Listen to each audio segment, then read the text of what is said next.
Olá, pessoal. Eu estou iniciando agora a série de cinco. Olá, pessoal. Estou iniciando agora uma série de 5 encontros que vão acontecer aos sábados pela manhã, às 10 horas. E vou ficar feliz de ter a companhia de vocês. Quero poder, quero avisar vocês que eu vou com todo cuidado e atrás de todos os comentários quando eles estiverem escritos.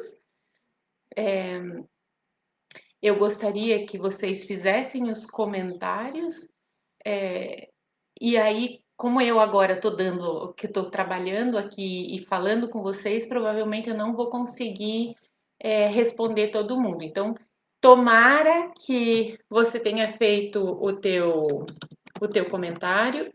E eu quero, logo em seguida, quero ir atrás, quero responder e a gente pode estabelecer uma conversa e que seria muito bom se a gente pudesse fazer isso. Então, não deixe de comentar porque eu não respondi agora. Tomara que eu consiga responder a todo mundo e se faltar, eu me comprometo de ir atrás de vocês. Como a gente está trabalhando com computador, é até interessante isso, porque a gente não tem a presença, não tem os olhos de vocês para enxergar e faz falta, mas eu gostaria de poder olhar nos olhos, né? Mas eu gostaria de que vocês soubessem que também tá sendo dentro desse computador, eu vou também compartilhar algumas imagens. Daí eu posso compartilhar com vocês alguns vídeos e, e aí opa, então vou ver se eu consigo colocar no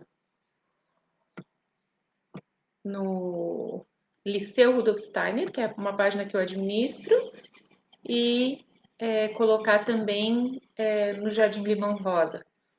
Vamos ver se a gente consegue. Tudo isso é difícil para mim, mas vamos ver se dá certo. E eu queria até ver onde é que está sendo publicado para que eu consiga fazer as. Ah, consegui. Então, aqui. Então, agora, Jardim Limão Rosa e o Liceu Rudolf Steiner estão recebendo. Aviso de novo que esse vídeo ele é ao vivo, então eu estou trabalhando aqui, não tenho um apoio que possa responder vocês, mas eu quero receber os comentários, as perguntas, quero poder responder para vocês. Então não deixem de comentar, de jeito nenhum, tá bom?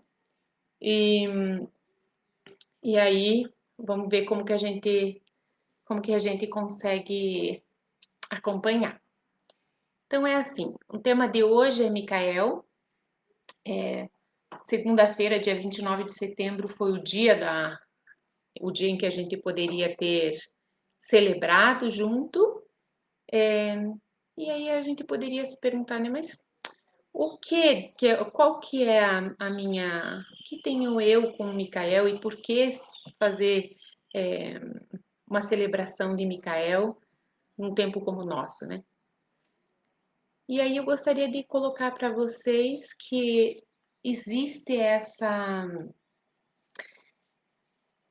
existe essa cultura que tem se estabelecido, a gente poderia dizer não só não só na Igreja Católica, a gente sabe do santo, né, desse santo, Micael, mas a gente, por exemplo, na Umbanda tem essa força, ela tem essa figura na Umbanda também, e tem outras, no Oriente existe essa figuração também, porque na verdade trata-se de um ser que a gente não tem, como a gente não tem uma apreensão objetiva dele, como eu enxergo as paredes, as cadeiras e as pessoas, a gente tem uma incerteza de como determinar. Mas Micael é quem mesmo? E aí, essa figura, se a gente fosse olhar a descrição que as pessoas fazem dos,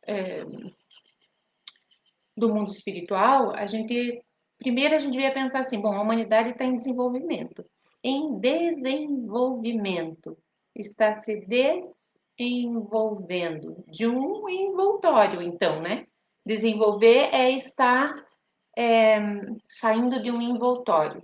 Um envoltório que, a princípio, a gente relaciona com a criação.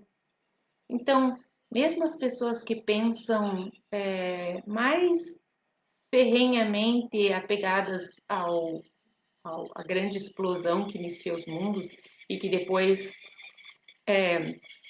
vai gerando os seres, e nós estamos aqui organizados e falando em línguas diferentes e estudando coisas diferentes pelo acaso, conforme essas pessoas, mesmo essas pessoas também nascem de uma mãe. E quando a gente pensa em mãe, a gente pensa que ela mesma configura um envoltório redondo, redondo como a Terra, ou talvez a gente pudesse dizer redondo como o cosmos, né? E esse redondo, ele é cheio de envoltórios.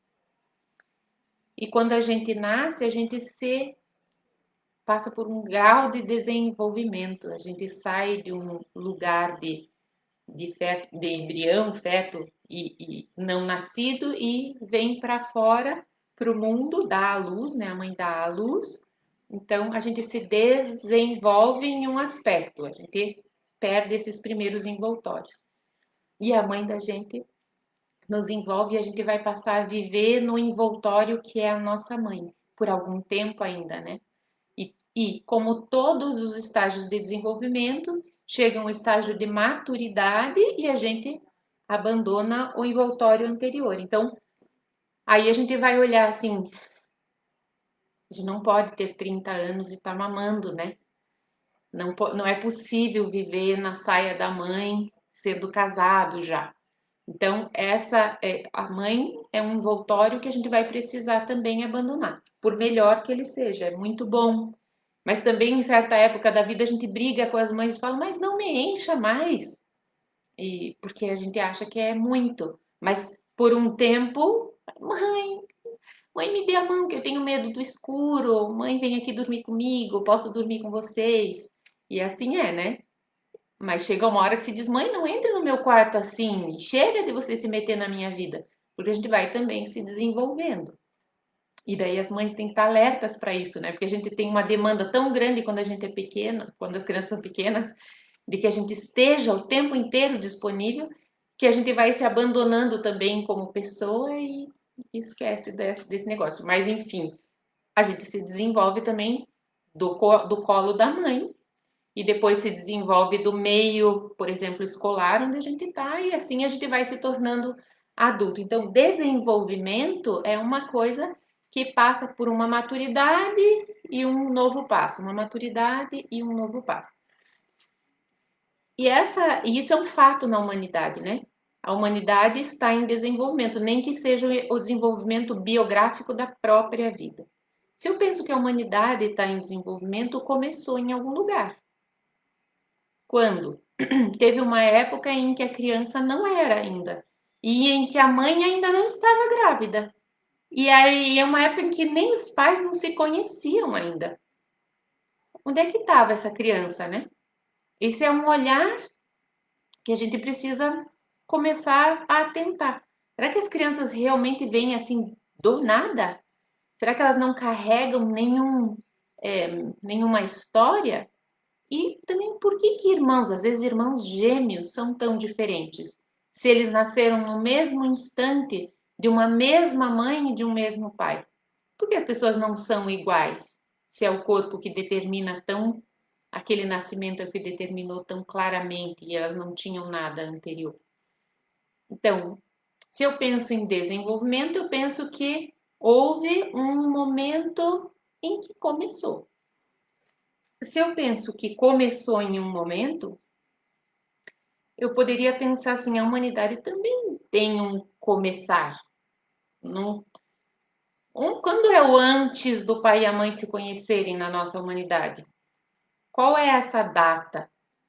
E aí tem várias tradições que falam do caminho da humanidade. Então eu deixo suspenso essa história do desenvolver-se, que amadurece e que chega em algum lugar se desprendendo dos envoltórios.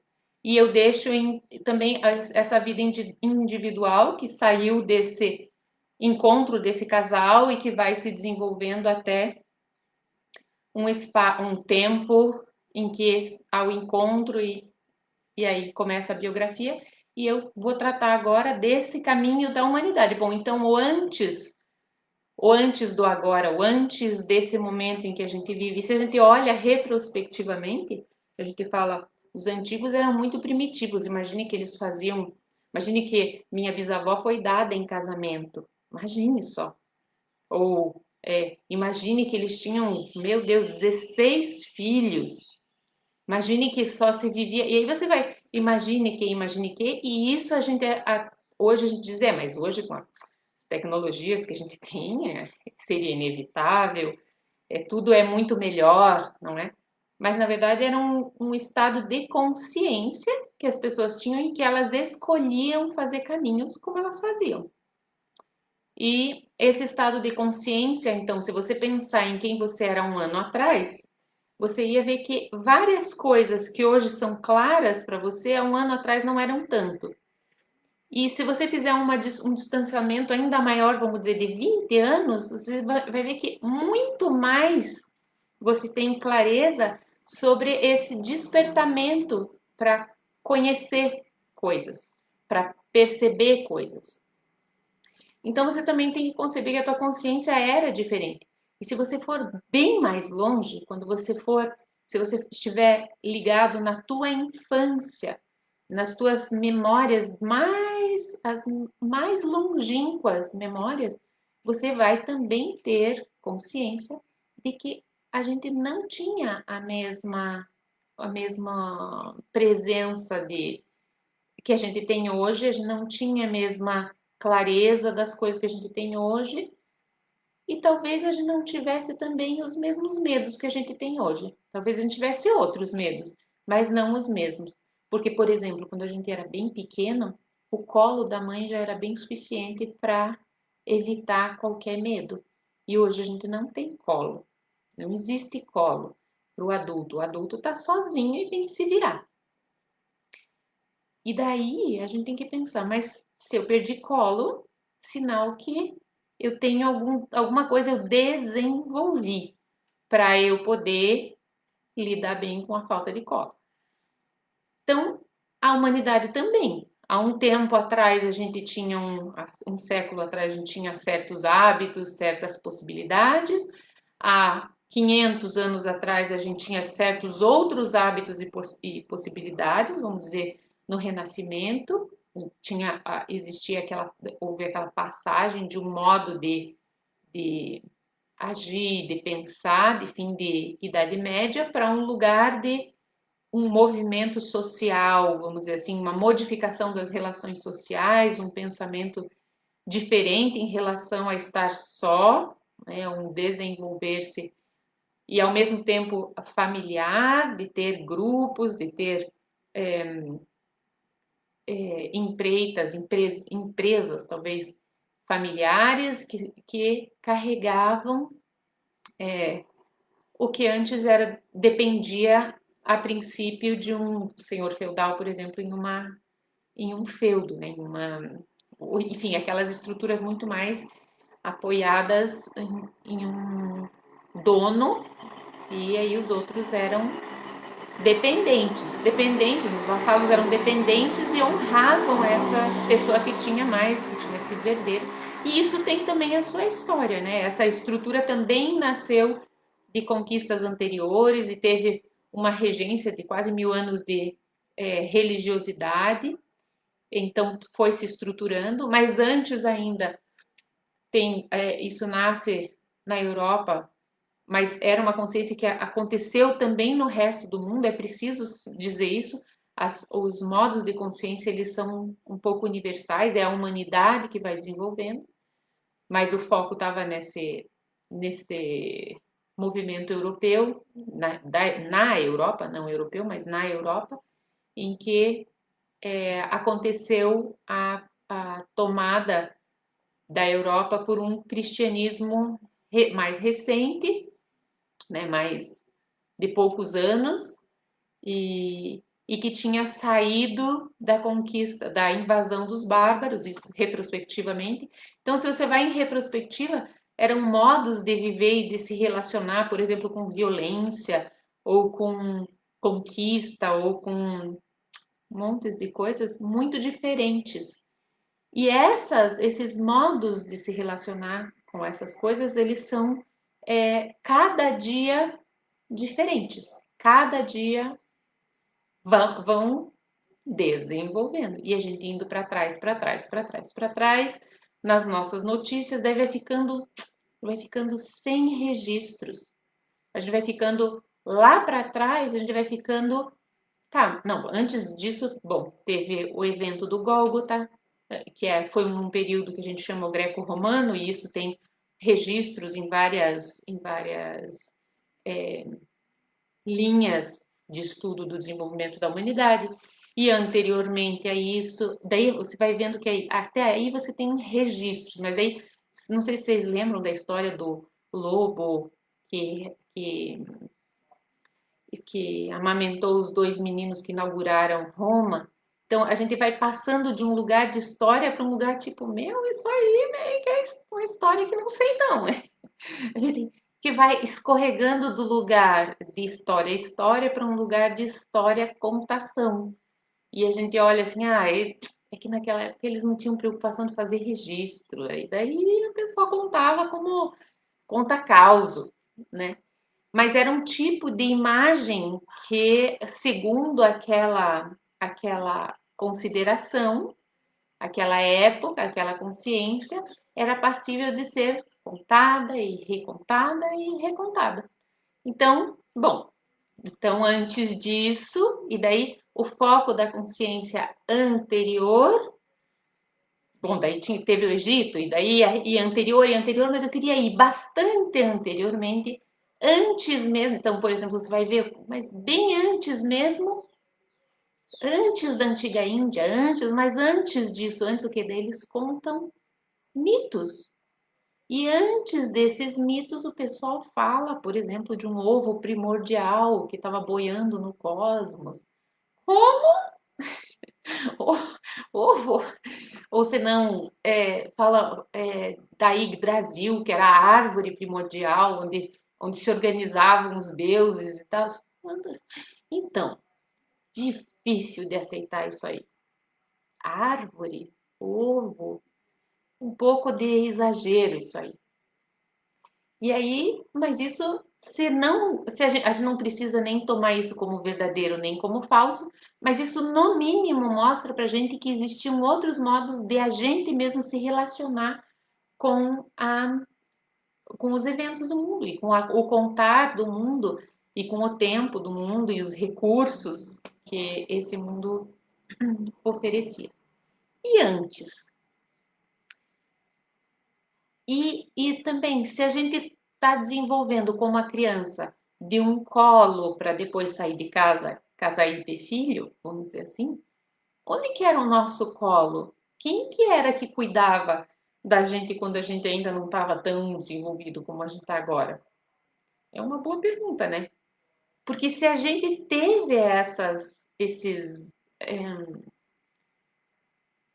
essa oportunidade de não estar tão desperto como a gente está hoje, e se vocês falarem com os avós de vocês, vocês vão ver como a vida era muito menos exigente. E isso não é uma coisa de ter muitos como recursos, não é porque a gente está. E é verdade que a gente está até o nariz, por exemplo, de computador e de atividade, e que a atividade ganhou espaço da nossa casa, porque a gente não consegue agora, durante a pandemia, nem sair de casa, né? Então, totalmente invadido, mas na época dos seus avós as coisas eram um pouco mais simples, porque tinha alguma coisa dentro do ser humano que era um pouco mais simples. E daí pense em simplificar muito para antes. Não que a vida individual tivesse assim tão menos compromisso com as coisas, mas a gente tinha há muito tempo atrás uma condição de ser mais relaxado, vamos dizer assim, do que agora, porque a gente tinha uma maturidade diferente. Mas tá, daí voltando ao assunto, se eu era criança como ser humano, se a humanidade já foi criança, quem que era a mãe? Quem é que tava? O que que a mãe dá pra gente? Então, a mãe dá cama, dá roupa, dá comida, dá afeto, dá segurança, dá as coisas que a gente recebe. E quem que era a nossa mãe? Então, também segundo as tradições, e a gente não vai ter como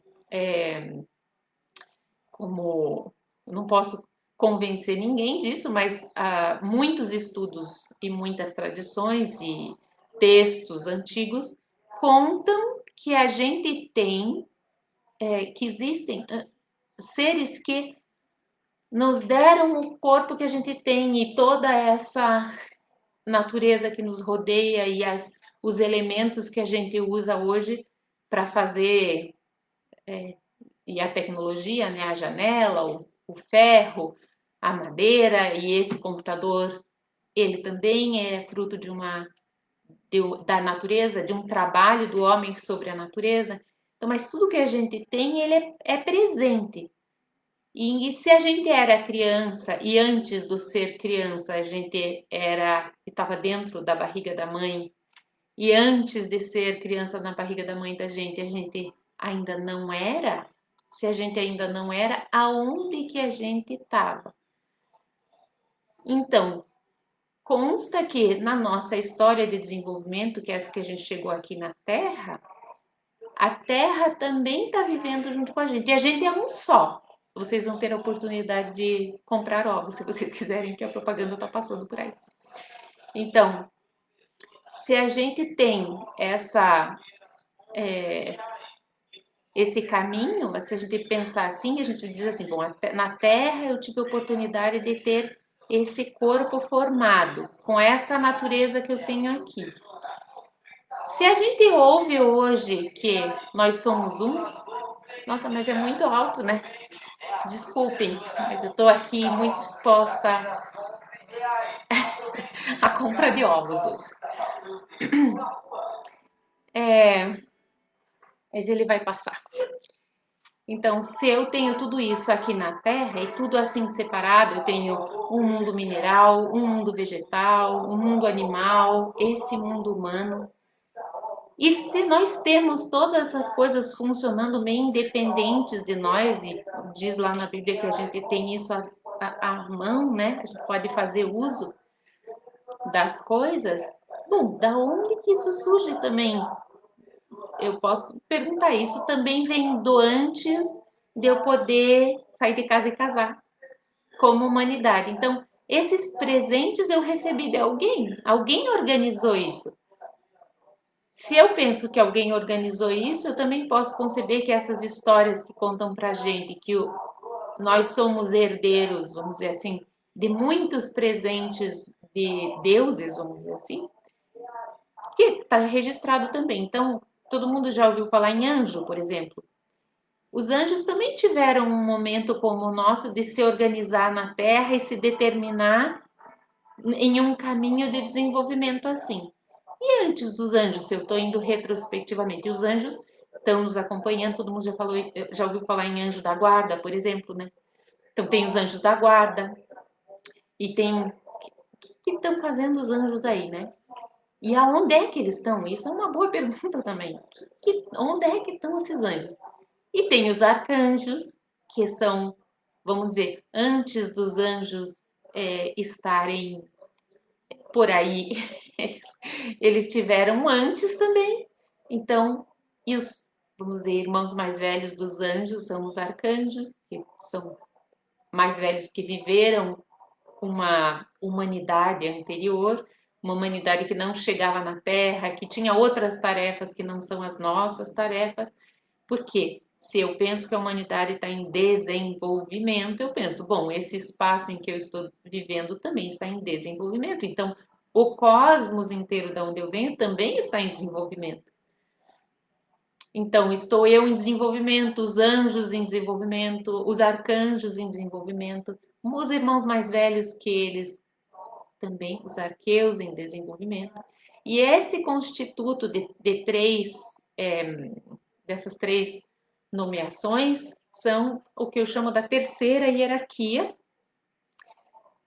Então, acima deles, nós temos a segunda hierarquia, também composta de três instâncias, que são os quiriótides, os dínamis e os exusiai, que são bem mais antigos, esses seres bem mais velhos, e acima deles a primeira hierarquia, que é muito mais distante de nós, mas também muito presente, que são os serafins, os querubins e os tronos. E isso está no registro, por exemplo, das igrejas católicas, também tem outros registros que tem que falam sobre esses seres anteriores. E mais longe que isso? Certamente tem um mais longe do que isso. A gente não tem registro sobre isso. Talvez a capacidade de consciência das pessoas que foram clarividentes ou que receberam como inspiração essas notícias não consegue atravessar isso. Mas isso é tão longe para nós, imagine quantos caminhos inteiros humanos, o nosso caminho ainda está pela metade. Então, quantos caminhos de desenvolvimento que isso gerou. E aí, então, se eu estou pensando em desenvolvimento, eu posso pensar também que para que exista, para que eu tenha essa corporalidade, essa organização física tão perfeita, ninguém, nem as pessoas que sofrem de um mal, por exemplo, circulatório, não conseguem ter consciência da tarefa da circulação do corpo. Nem as pessoas que tratam, nem os médicos, nem os angiologistas, não tem quem saiba, quem tenha organizado, quem tenha clareza sobre a tarefa disso que é mínimo no corpo da gente, que é a circulação sanguínea. Só uma parte pequena. Ninguém vai conseguir pensar em qual que é a organização. A gente suspeita, por exemplo, da necessidade do suor e dos poros. Mas qual é o valor que tem isso no equilíbrio todo do corpo? A gente não consegue ter um controle. A gente traz tudo para a cabeça e consegue aqui assim, circulação leva oxigênio e aí assim que a gente se relaciona com isso. É muito inalcançável isso. E eu dizia isso porque esses seres que nos legaram, por exemplo, a nossa corporalidade física, também fizeram dentro do nosso corpo que como que é? Legaram ao nosso corpo a vida. Porque veja, se o meu corpo, e eu posso testemunhar isso, quando uma pessoa morre, o corpo dela não passa de um composto de minerais.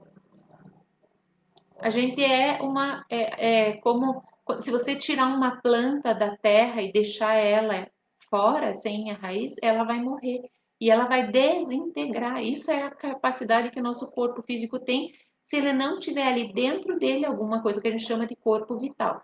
O corpo vital é o corpo que traz a vida. Além desse corpo vital, que traz a vida para a planta também, e que, por exemplo, você testemunha que não tem em pedra, porque a pedra ela tem uma estabilidade, ela é aquilo e não muda. A planta e nós temos um corpo vital. Além disso, porque a gente tem uma interioridade, a gente consegue, por exemplo, a gente se importa com as coisas, a gente se enraivece com as coisas, ou a gente quer para si as coisas. Isso tudo, nisso a gente detecta alguma coisa que a gente não tem em comum com as samambaias, que as samambaias elas não se afeiçoam a gente, embora a gente se afeiçoe a elas. Mas os cachorros se afeiçoam, porque quando você está passeando com o teu cachorro na rua e tem um outro cachorro na rua, e se você for agradar aquele cachorro, o seu vai ter ciúme. E ciúme é uma coisa que mostra essa outra condição corporal, que é um relacionamento interno uma consciência de que eu existo no outro e o outro também. Os cachorros, eles não têm uma capacidade de refletir sobre a própria existência. Eles vivem o mundo interno, mas eles não ponderam assim, puxa, eu, um chihuahua, sendo deixado de lado porque essa mulher quer agradar um labrador. Qual é o sentido disso? Então, isso os cachorros não têm, mas eles têm ciúme. E a gente também, a gente tem raiva, que nem os cachorros, e a gente tem afeição pelo grupo, como tem os cachorros, eles se organizam, né? A gente sabe das matilhas de lobos, a gente sabe das organizações. Então, isso que é um pouco um testemunho de que a gente é organizado assim. Quem será que nos deu essa organização? E desde quando que a gente tem? E a gente tem também alguma coisa que o cachorro não tem, também não tem a samambaia nem a pedra, que é a capacidade de olhar para si mesmo independente do resto das coisas. Então, se de um lado o cachorro ele está lá dormindo, eu também estou dormindo. O cachorro ouve alguma coisa lá fora e eu também ouço, e a gente acorda. O cachorro, então, ele vai latir para aquilo que estimula, que é estimulado de fora. Mas eu, no caminho para verificar que era só um homem que passava na rua, por exemplo, eu, eu olho no relógio e penso assim, nossa, tá quase amanhecendo. Amanhã eu vou ter uma palestra para trabalhar. Então, e aí eu começo a construir uma coisa que não tem nada a ver com o momento presente, que é uma coisa gerada em mim, de dentro de mim, que relaciona memórias, tarefas, decisões, e isso tem a ver com uma outra instância de nós, que também a gente recebe como presente. Então, se toda essa corporalidade está sendo eu testemunho dentro de mim essa corporalidade e eu me dou conta dela só agora, porque eu já era criança, mas já tinha também todas essas possibilidades quando eu era criança, e eu não me dava conta, então elas foram recebidas. Não fui eu que forjei ou criei tudo isso. Talvez a única coisa que a gente consiga testemunhar como criação hoje é o nosso pensamento. Se você prestar atenção, opa, eu criei um pensamento. E isso quando a gente cria, quando a gente não só repete alguma coisa que dentro da mente que foi ouvida, né? Então, tudo que a gente recebeu, bom, recebido, eu tenho que ter alguém que me deu. Então, talvez a gente possa considerar todas essas hierarquias como colaboradoras. E quando a gente chega agora nesse momento, a gente começa a acordar, e é nesse momento mesmo da nossa vida terrestre,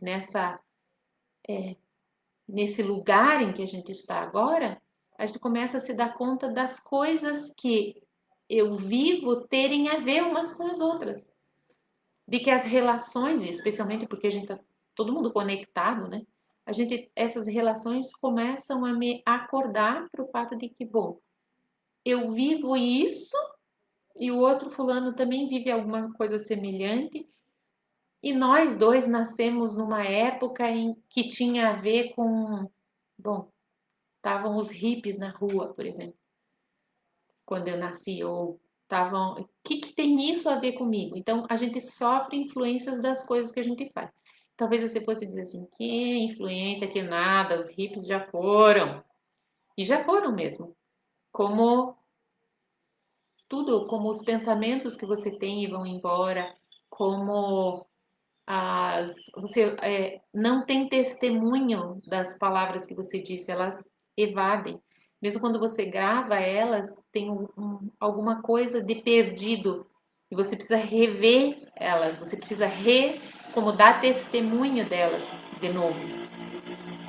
Então, a gente faz até agora, se a gente não fosse capaz de gravar as coisas, todo o nosso trabalho, todo o nosso cuidado, todas essas coisas elas desaparecem realmente. Não tem testemunha das coisas, porque a gente perde elas no tempo e elas vão embora. No entanto, todo mundo é capaz de lembrar que uma palavra pode marcar para sempre a gente. E não porque ela esteja acordada na memória. Por exemplo, as pessoas que têm trauma de infância, de trauma de abandono ou trauma de pais abusivos, por exemplo, ouvem durante uma época que não se tem memória, testemunham dos pais palavras e ações que marcam profundamente. E depois elas vão viver carregando o trauma. Então, outras coisas a gente faz, por exemplo, quando você lê um livro, e vamos dizer que você use você folheia ele inteiro. O fato de você conhecer o conteúdo do livro não pode ser testemunhável por outra pessoa a não ser você mesmo. E vamos que você tem amnésia, né? Não tem, mas existe um registro dessas coisas. E as coisas estão registradas. Então, como a criança traumatizada registra em algum lugar, o universo ele está todo conectado. Tudo que você faz está conectado. E então a gente, quando nasce, quando a gente começa os primeiros graus de desenvolvimento da gente, também a gente carrega alguma coisa de herança, vamos dizer assim. Nessa coisa da herança, nesse lugar do herdado, a gente caminhou até aqui. Então, quando eu olho para um rosto dos meus irmãos, eu consigo detectar um parentesco familiar. Quando eu olho para plantas da mesma espécie, quando eu olho para bichos semelhantes, tudo isso é herdado. O que é herdado também vem nas tradições, também vem, tudo isso é herdado. E daí a gente se dá conta disso. E a gente se dá conta que aquilo que eu faço da minha vida é original, porque os meus irmãos não vão viver a minha mesma biografia, porque as coisas que a gente com as quais a gente cresceu na infância tocam diferentemente cada um de nós, porque nós temos histórias e abordagens diferentes, porque nós somos pessoas diferentes. E aí abrimos uma coisa. Quando eu olho para uma criança, ou quando eu olho para qualquer pessoa, mas quando eu olho para a face dessa criança, para a corporalidade dela, para como ela age no mundo, como é que ela se comporta, para as preferências dela. Quando eu olho para como ela se relaciona com aquilo que vem de fora e como que ela se relaciona com aquilo que vem de dentro, com com tudo quando eu olho, eu tenho notícias dela mesma e não propriamente da família dela. Porque a gente, enquanto ser individual, carrega essa diferença, que pode ser, e a gente poderia dizer, mas todo mundo que é desse tipo, todo mundo dessa raça, por exemplo, todo mundo que nasceu aí, tem mar e gosta de nadar. Todo mundo que, sabe, a gente pode dizer isso. Mas daí nesse lugar, nessa praia onde todo mundo nada, eu vou descobrir dois irmãos muito parecidos, que um gosta de ir para a praia só quando está amanhecendo e o outro gosta de ir para a praia quando é sol alto. Tem características que diferenciam. E diferença é alguma coisa que traz para a gente a nossa época. A gente está com os olhos grandes para a diferença. Só que hoje a nossa abordagem de diferença é assim: você é diferente de mim, saia da sala. Você fala muito alto, você é loiro demais, você não sei o que. A gente começa a separar, separar, separar, sem se dar conta que daí você vai chegar na tua família e daí você vai ter que separar, separar, separar. E como dizia aquela piadinha, mãe, eu não quero casar com esse homem, ele não é nem meu parente. Porque é isso, a gente casa com gente que nem é parente da gente. Então a gente é muito diferente, a gente é muito diferente. E a diferença está essa característica importante da nossa época. Então, a gente é um ser em desenvolvimento que provavelmente herdou todas essas coisas que a gente chega hoje e tem disponível de seres superiores que nós, que vieram e viveram e se desenvolveram antes de nós e estão em processo de desenvolvimento. Daí chega o homem na Terra, cada um tendo o seu processo, vamos dizer, biográfico, né? A linha biográfica de desenvolvimento. E aí a gente se dá conta, nós estamos conectados. Não tem gente dizendo nós somos um, mas não se dão conta, somos um com a Terra. Isso é uma coisa poética de dizer, nós somos um com a Terra, nós somos um com o meu pet, que eu adoro, nós somos um. Mas já com o meu marido eu já penso assim, não é possível que nós sejamos um. Ele gosta de coisas que eu detesto, mas a gente é um. Então, quando as pessoas têm essa ideia do nós somos um, aí é porque a gente está começando a olhar que existe uma relação entre nós. E embora eu faça uma biografia que seja muito única e nós sejamos tão diferentes, tudo está conectado. Todo mundo está conectado. Se eu viver minha vida no capricho, eu entrego no capricho alguma coisa que vai reverberar na humanidade inteira. Se eu vivo a minha vida para mim e cultivo tudo para mim, esse para mim vai ser sempre, vai ter também a sua reverberação e vai ser de alguma maneira aproveitado também pela humanidade, pelas pessoas que tiverem, que captarem isso também, né? Então, tudo está disponível. Eu vi que tem dois cumprimentos. Bom dia, Flávia, bom dia, Adriana, e bom dia, Karina, e bom dia, Maria. Eu não sei se vocês chegaram agora, mas eu queria falar que se vocês precisarem deixar alguma coisa comentada, fiquem à vontade. Eu vou depois atrás de todos os comentários, não posso parar agora. E também não me apresentei no início do vídeo, eu queria contar que eu sou Deriana, meu nome é Deriana Miranda, eu trabalho no Jardim Limão Rosa, que é uma iniciativa Waldorf, em Curitiba, e sou professora Waldorf há muitos anos já faz 16 anos, sou professora a vida inteira, na verdade, e, e sendo professora Waldorf, eu comecei a estudar esse material, porque nós, como professores Waldorf, somos convidados a olhar para as crianças. E aí eu emendo com isso que eu estava dizendo. Nós somos diferentes e olhando para as pessoas a gente vê diferenças. E cada um vem com essa possibilidade de marcar o mundo, porque a gente marca o mundo, querendo ou não. A gente acende uma vela aqui e ela está na memória do mundo, e ela está fazendo, tudo que a gente faz deixa marcas e consequências que não tem, a gente não tem como avaliar quanto, né?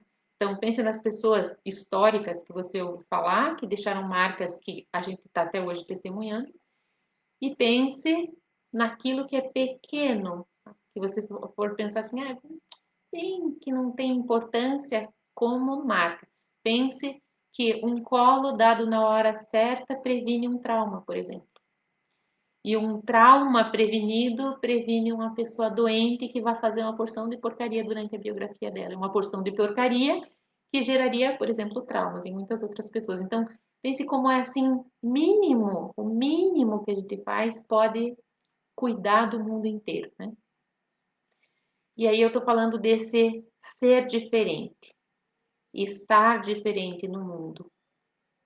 E aí essa característica do diferente e da consciência de que todas as coisas estão conectadas, essa é uma consciência, uma marca desse nosso tempo. Assim, nunca caberia na ideia do meu pai, não do meu avô, mas nunca, o meu avô, imagine, mas os pleitos que a gente tem hoje, pleitos LGBT, por exemplo, e a gente acha justo, porque não é que todo mundo tem que ter o seu espaço mesmo? São justos. Pleitos de minorias, pleitos na escola, pleito de todo tipo, que as pessoas de antigamente falam, meu Deus, gente, parem de reclamar, mas é que cada um está vivendo uma individualidade diferente e precisa do espaço. esse lugar de consciência do diferente e da necessidade do espaço e da interconexão é uma coisa da nossa época. E aí, voltando àquela hierarquia, Micael é um ser que a gente designa, é um, é um ser arcangelical, ou seja, ele está no meio da segunda hierarquia como gerado, né? Nesse lugar dessa época, então é um ser arcangelical, não um anjo, mas um arcanjo, e ele é um ser que superou o caminho, vamos dizer, dos arcanjos, de tal forma que ele abrange uma tarefa hoje que seria uma tarefa dos arqueus, que são os espíritos do tempo. Então, os arcanjos, eles têm uma responsabilidade pelas culturas, pelo social, pelo grupo. E os arqueus pelo tempo, enquanto os anjos pelas pessoas, por exemplo, né? E isso é bem reduzido. É bom estudar a respeito disso porque amplia bastante o nosso modo de ver. Então, Micael é esse ser que agora está responsável pelo desenvolvimento da humanidade. E ele tem uma característica fantástica. Micael, ele olha para a gente e pensa assim: eles já têm condição de decidir. E a gente sabe que a gente erra quase todo dia, né? Mas ele fala, não, eles têm condição de decidir, eles têm clareza de pensamento, eles carregam consciência e eu vou ficar aqui em silêncio, esperando qual a ação que vai vir desse povo. Desse povo que é todo diferente, cada um diferente, que vive, que nasce em lugares diferentes, que tem oportunidades diferentes. E ele fica em silêncio, carinhosamente cultivando a nossa liberdade. E a gente errando todo dia, que é apavorante. Mas através dos nossos erros, se a gente permeia a nossa própria história de consciência, a gente consegue avançar. E avançar e corrigir e construir melhor. Então, essa é a coisa mais, eu acho, assim, quando eu soube disso, enquanto existem outros regentes do nosso tempo que são determinadores, e a gente tem na nossa história muito grande essa, essa, esse caminho, né, de, a gente fala assim, porque existe uma exigência de que a gente seja bom, por exemplo. Existe uma exigência de que a gente faça tal coisa corretamente, os deveres. Micael, ele não determina nada. Ele não quer saber assim, não, da onde você está vindo, se você, por exemplo, antigamente importava muito se você vinha dessa ou daquela família. Agora, quem você é sozinho e diferente importa. E tanto assim que se tiver tudo misturado, tanto melhor, porque daí a abrangência é maior. Não, também isso não importa se for misturado ou não é o melhor porque é melhor ser misturado, mas simplesmente isso, o herdado já não é importante. O importante é o que você faz agora. Isso é muito micaélico, isso é muito do tempo, do nosso tempo, coisas que você pode testemunhar no nosso tempo. E então isso é uma coisa importante de trazer, de beleza desse tempo. E daí também o que que tem assim envolvendo essa realidade? Envolve essa realidade que cada coisa que a gente fala sobre Micael, os registros que a gente tem de Micael e agora uma nova cultura que quer valorizar o espírito do nosso tempo e dar um caminho para as tradições religiosas, um caminho desperto e contemporâneo, vamos dizer assim. Se a gente olha para isso, tudo que tu fala de Micael, tu fala do dragão que Micael vence. Conta, não tem? Vocês conhecem aquela imagem de Jorge sobre o cavalo com uma lança, né? Essa essa imagem é uma imagem de bem tradicional que mostra esse enfrentamento do dragão. E se você conhece escolas Waldorf, você conhece jardins Waldorf, se você já esteve em algum, você sabe que tem, por exemplo, uma celebração que a gente faz na época de Micael. E ela tem a ver com coragem, com desafios, com superação, com fazer coisas que resultem em consequências interessantes. Porque a Micael interessam as consequências. Então, essa postura de vencer, isso tem a ver com Micael. De ser diferente, de estar construindo uma biografia e com coragem dar passos, tem a ver com esse espírito do nosso tempo, que é Micael, e que está no aguardo, e que aprova as coisas que ele viu que foram feitas com a boa mão, que foram feitas de direito. Mas ele não diz assim, ó, faça assim que daí vai dar certo. Não, ele está confiando que a gente vai decidir, escolher, achar estratégias, e essas estratégias que a gente escolher completamente separada do resto do mundo, que não tem nada a ver com o resto do mundo, com leis, com herança e com nada, por conta da nossa individualidade ética, que isso é uma outra parada, e que é essa coisa da nossa independência e ao mesmo tempo a consciência desse todo, a consciência do outro e a minha condição de fazer avaliações em liberdade. Então, se colocar no mundo corretamente, isso ele olha. E daí quando surge esse fazer esse registro que eu estava contando para vocês que deixa marcas no mundo, isso interessa a Micael. Eu queria até compartilhar com vocês. Será que eu consigo compartilhar uma, uma página? Eu gostaria muito de compartilhar uma página. Vamos ver se eu consigo. Deve ter um lugar aqui que me mostre isso. Não vou conseguir, mas gostaria. Então, eu vou contar para vocês de um trecho de um poema do. Ou eu poderia colocar aqui como comentário no Instituto. Vamos ver se eu consigo. Vou colocar o link para quem quiser conhecer essa página. É uma página de cunho antroposófico e tem justamente nesse lugar onde eu coloquei aí, tem um poema que não é do Rudolf Steiner, embora esteja aí dito que é, mas é de um outro sujeito, um antropósofo também.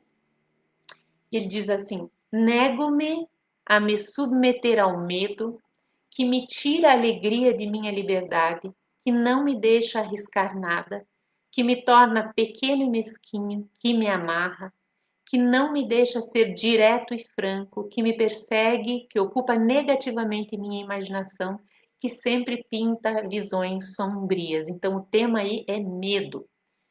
No entanto, não quero levantar barricadas por medo do medo. Eu quero viver e não quero encerrar-me. Não quero ser amigável por ter medo de ser sincero. Quero pisar firme porque estou seguro e não para encobrir o meu medo. E quando me calo, quero fazê-lo por amor e não por temer as consequências de minhas palavras.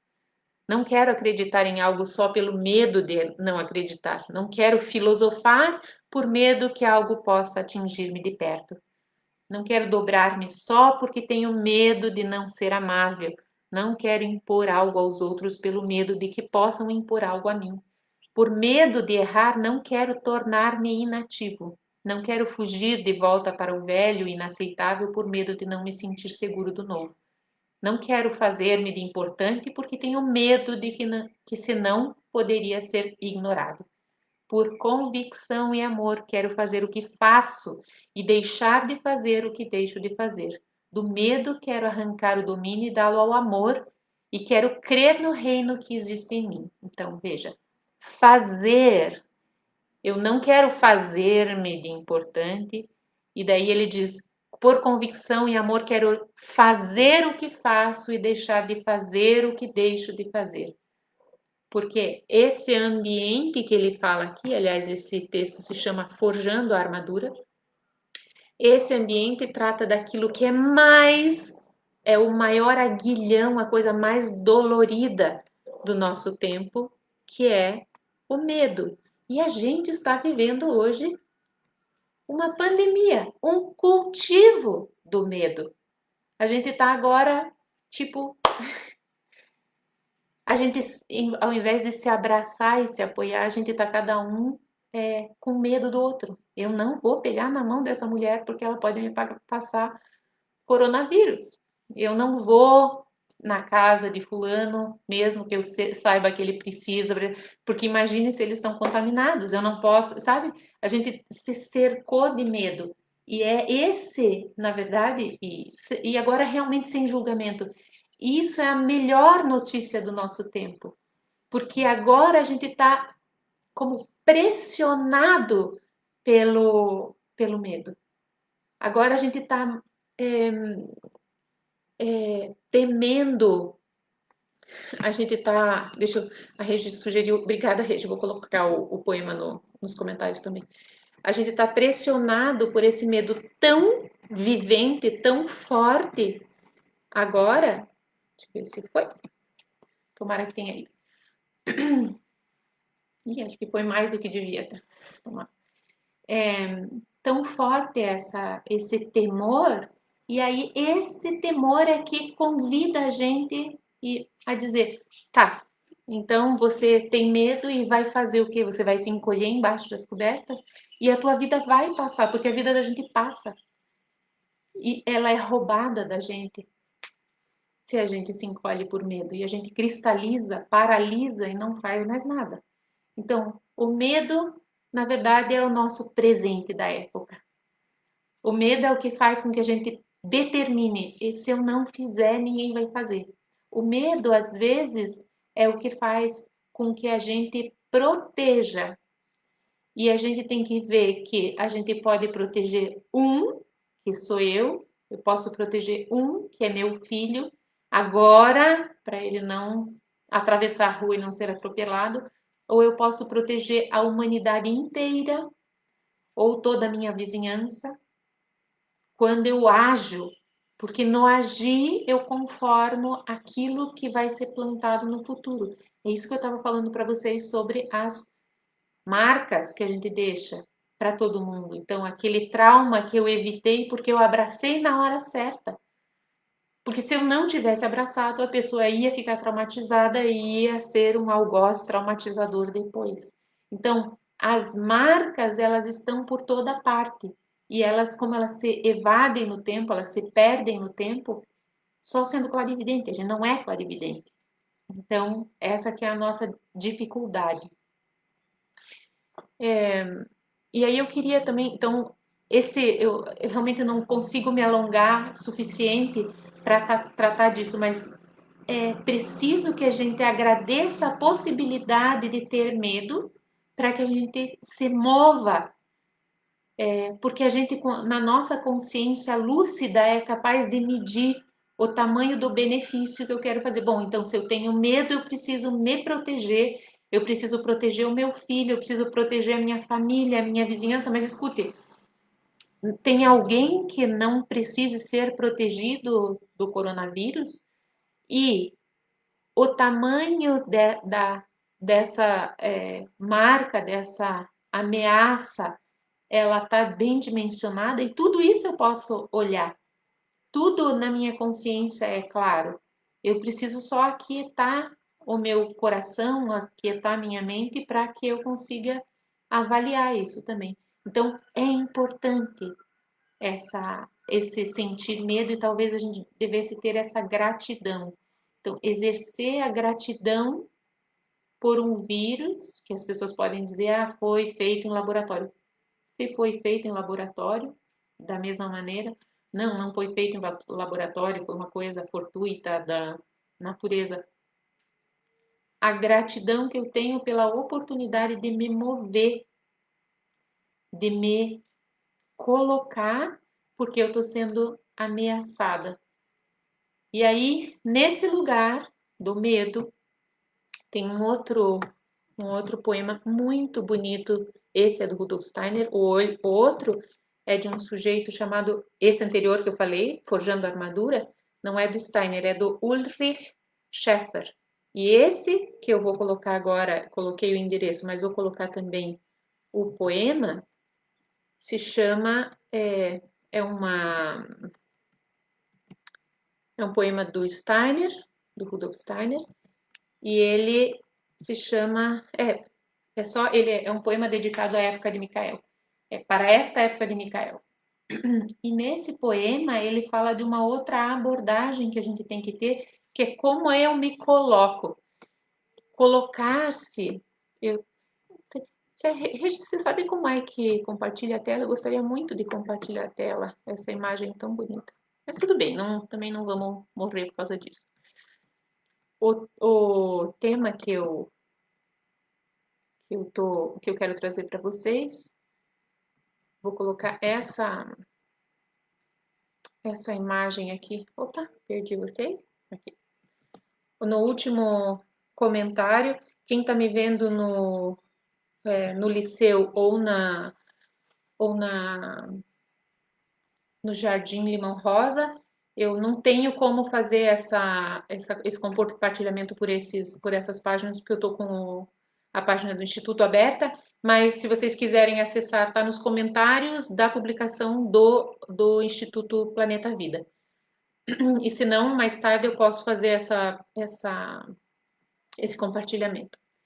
Então diz assim esse poema para a época de Micael. E daí vamos olhar ele também como em relação a isso que a gente está vivendo, né? Temos que erradicar da alma, com a raiz, todo o medo e temor daquilo que do futuro vem ao encontro do homem. Do futuro. Então é assim, meu Deus, o que será que vai me trazer esse coronavírus? O que será que vai acontecer com a humanidade? Só vai acontecer aquilo que eu plantar. Vou voltar ao começo do poema, desculpe. Temos que erradicar da alma, com a raiz, todo o medo e temor daquilo que do futuro vem ao encontro do homem. Serenidade em relação a todos os sentimentos e sensações perante o futuro, o homem deve adquirir.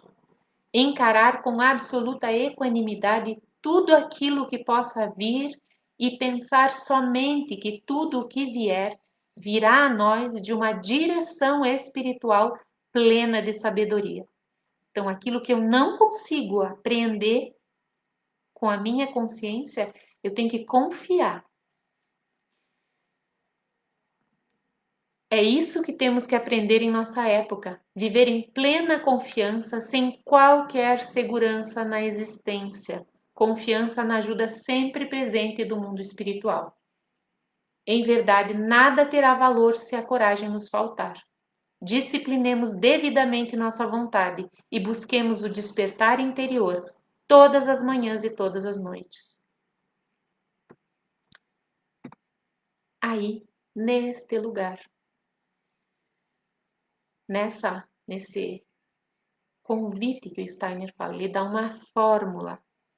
Disciplinemos a nossa vontade. A vontade é aquela que atua no mundo. Vontade não é assim, vontade de comer um chocolate. Não é exatamente dessa vontade que ele está falando. Vontade é aquilo que faz com que a gente coloque as nossas pegadas no solo da terra. E aí não dá para fazer assim, ele me xingou, então eu posso dar um cacete nele, eu posso. Esse lugar é o lugar dos cachorros. A gente não pode querer como conquista aquilo que os cachorros têm. Não porque eles sejam menores do que a gente, mas porque a gente já se desenvolveu. Então a gente tem tarefas.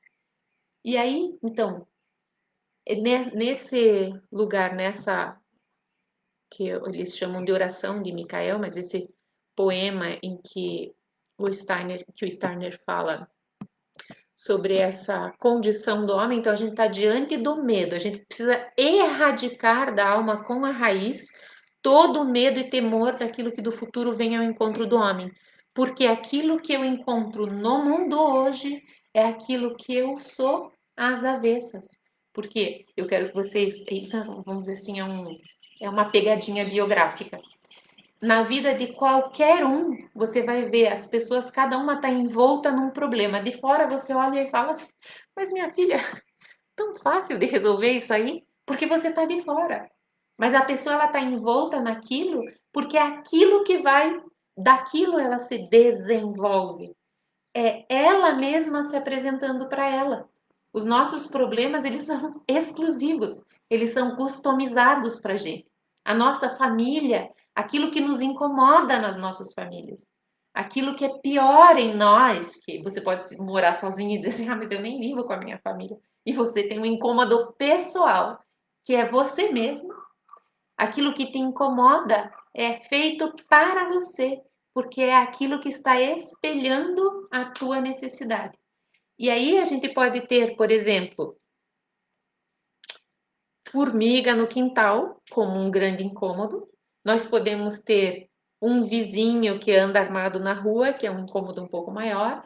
A gente pode ter um governo, uma prefeitura de uma pessoa que não presta atenção na saúde, por exemplo, ou na educação, ou a gente pode ter. Compreendem isso? A minha tarefa pode ser resolver o problema da formiga, do vizinho, né? E cada coisa, todas acontecendo ao mesmo tempo e tendo interpretações de cada pessoa, elas são a nossa, são nós mesmos que armamos a nossa oportunidade de desenvolvimento, de desenvolvimento. Então, como se a gente conseguisse encontrar os pacotinhos da nossa mochila que a gente espalhou pelo mundo. Então, se vocês quiserem ovos, me avisem, porque o rapaz está passando aí de novo. Desculpem. E aí, então, imagine que quando você está vindo do céu, do puleiro das almas, você vem com a sua mochila e você espalha os seus pacotinhos. Você dá para o seu vizinho, você dá para as formigas, você vai espalhando os seus pacotinhos e a cada pouco você vai enxergando eles e desses pacotinhos você tem a oportunidade de fazer o futuro. Então, quando eu encontro uma pandemia, eu encontro o que eu mesmo, o meu pacotinho, o pacotinho que eu mesmo plantei. Por isso é importante a gente agradecer o pacotinho. Encontrei a oportunidade de desenvolvimento. Como eu vou me colocar diante disso? Que me importa a pandemia, o coronavírus, a vacina que eu vou tomar?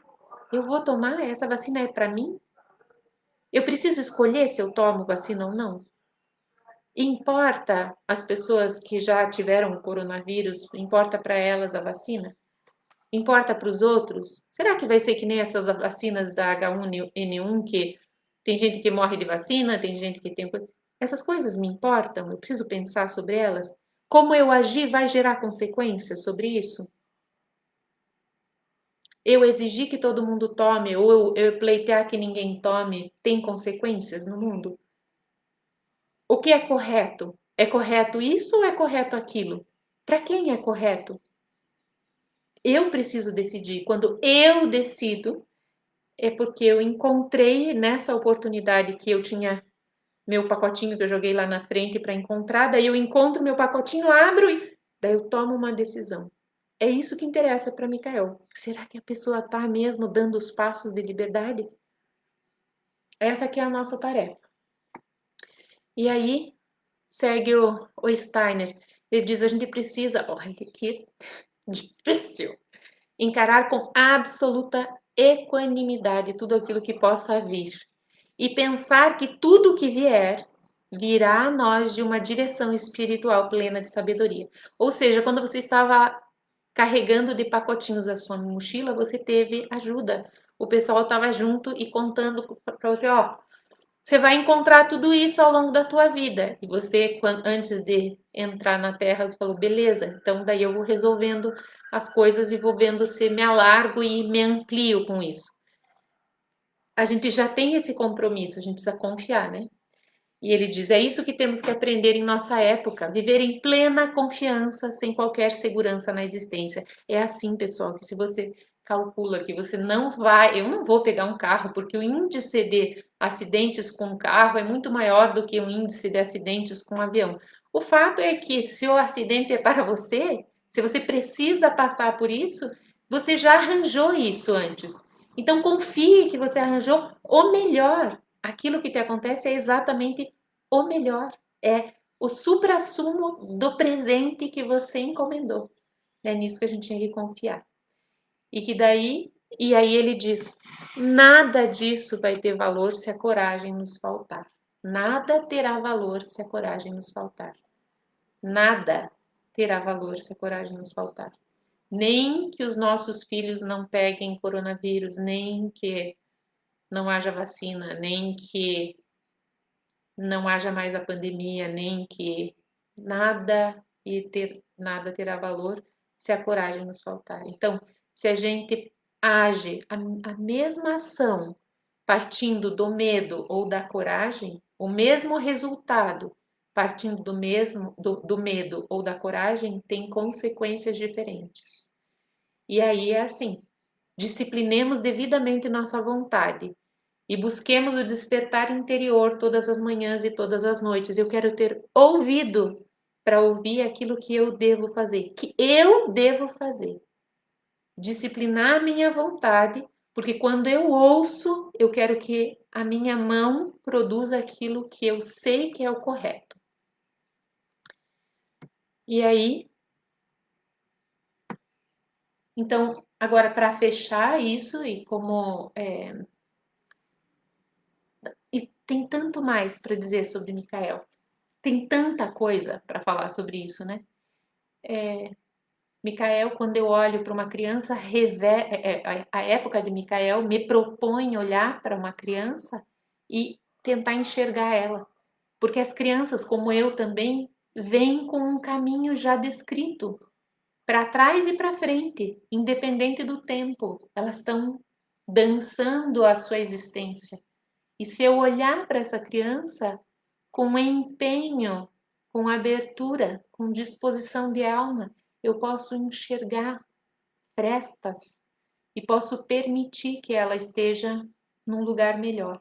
Então, essa é a nossa vontade: enxergar as crianças, enxergar os vizinhos, enxergar os meus irmãos, enxergar as plantas. Essa é a nossa tarefa, porque a gente agora pode enxergar. E a partir de enxergar, a gente, a gente adivinha as nossas ligações com elas. Então, a gente pode enxergar também as nossas ligações kármicas. Aliás, desconfiem, todo mundo que está ao seu redor e que você já viu nesse mundo tem alguma coisa a ver com você. Então, você tem a ver com todo mundo. Você tem responsabilidade pela ligação que você tem com todas as pessoas que você já viu.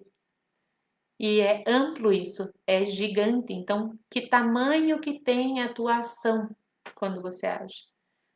Então, isso tudo é um panorama do espírito do nosso tempo, que inspira a ação de cada pessoa e que inspira a coragem.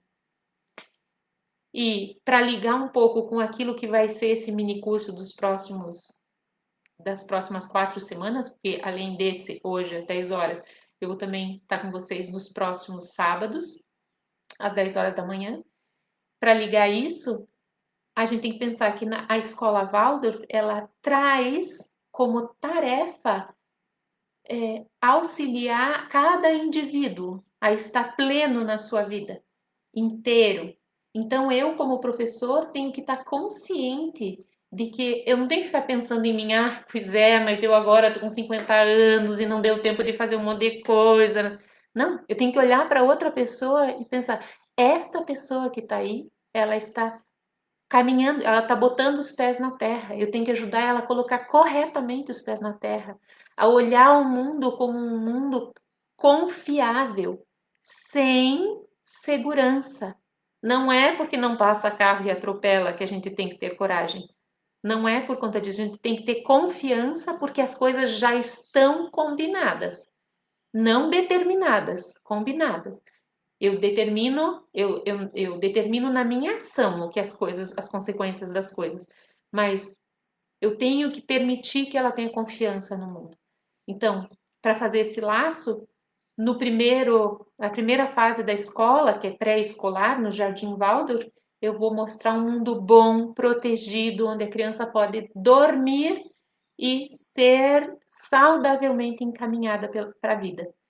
No segundo setênio, eu vou levar ela por um lugar, por um mundo que é belo, onde ela vai encontrar uma autoridade amada que conhece as coisas e vai oferecer para essa criança a partir de uma que ela precisa ter confiança nessa autoridade e a partir dessa autoridade tudo de belo vai alimentar ela e ela vai poder se desenvolver também, sonhando.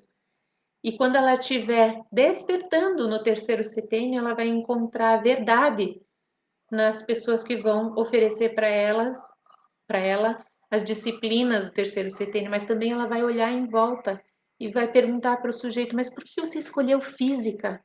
E para o outro: por que você resolveu ser padre? E para o outro: mas por que você resolveu ser professora de jardim de infância? E para o outro: por que você resolveu ser engenheiro? E para o outro: por que você resolveu ser marceneiro? E daí ela vai detectar a verdade e ela vai estar pronta para fazer os julgamentos e vai se determinar para a própria vida. Enquanto isso, o professor vai estar olhando para ela e pensando: dessa maneira eu ofereço o melhor para o meu aluno. E daí, de uma maneira consciente, corajosa, micaélica, eu me coloco no mundo. Assim eu gostaria de encerrar. É, Espero que vocês tenham a oportunidade de ir atrás. Não é por acaso que a gente ouve falar sobre esses assuntos. Se a gente está em dois ou mais, a gente está rodeando o assunto do Cristo, a gente está com o Cristo entre nós. E essa é a bandeira de Micael, que a gente assuma o nosso eu, que é o eu pequeno desse indivíduo, em espelhamento a um eu maior, que é o eu do Cristo, o eu da humanidade, e que eu possa, em sacrifício, sacrificar o meu eu, esse que quer cuidar do meu formigueiro e da minha criança, em prol desse eu maior, não eu, mas o Cristo em mim. Isso nossa, uma gigante é um tema gigante para ainda estender, Micael. Eu vou encerrando então, espero poder encontrar vocês nos próximos sábados. Se tiverem oportunidade, vai ser uma alegria. E logo que for possível, daí eu já respondo todos os comentários que vocês deixaram. Muito obrigada por me acompanharem aqui. Muito obrigada pelo espaço que o Instituto Planeta Vida abre também, que seja para o bem, para que a gente consiga cultivar seres prontos para essa época, que tenham disposição de aprontamento. Um abraço para todos vocês, muito obrigada e até sábado que vem.